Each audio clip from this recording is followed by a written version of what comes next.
அந்த அழுக்கை சொரிஞ்சு கழுவி விடு, வெளியில வா.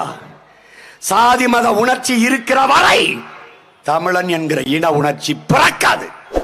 சாதி மத உணர்ச்சி என்னைக்கு சாகுதோ அன்னைக்கு நீ யார் என்ற கேள்வி எழும். நான் தமிழன் என்ற திமிர் மேலே எழும்.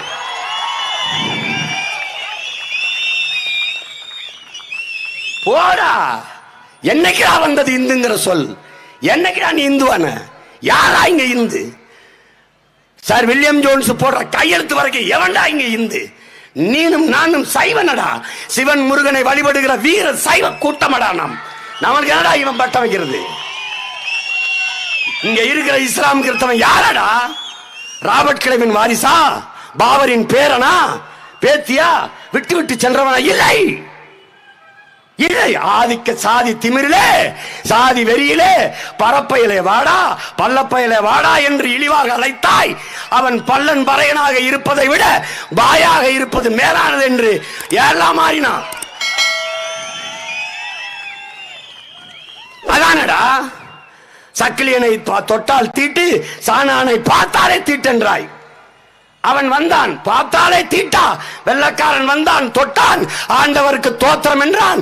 ஆமா தோத்திரம் என்று சென்றான். தற்சாலிவரானர். இவ்வளவுதான்.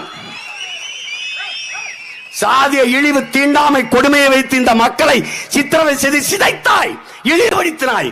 அதிலிருந்து மீள இந்த மதங்களை தேடினான். எங்கள் அண்ணன் பள்ளிபாபா சொன்னது போல இஸ்லாம் not a religion, it's a revolution. அது ஒரு புரட்சிகர வழித்தடம். அதை பின்பற்றி போனான். இயேசுபிரான் அநீதிக்கு எதிரான புரட்சி தீயை பற்ற வைக்கவே நான் இந்த பூமிக்கு வந்தேங்கிறது. புரட்சிகர இயக்கங்கள் போனான், சாதி இழிவு கடந்து போனான். சாதியிலிருந்து தப்பிச்சோம்னா சிறுபான்மை சிறுபான்மை வச்சு அடிக்கிறான். என்னடா உலக்கையில இடி வாங்குறேன் குதிச்சு போனா செக்கில் போட்டு அரைக்கிறான். எவன்டா சிறுபான்மை?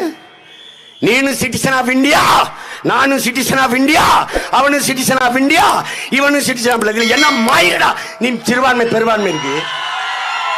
நீனும் இந்திய நாட்டின் குடிமகன், அவனும் இந்திய நாட்டின் குடிமகன். உனக்கு ஜிஎஸ்டி 18 விழுக்காடு என்றால்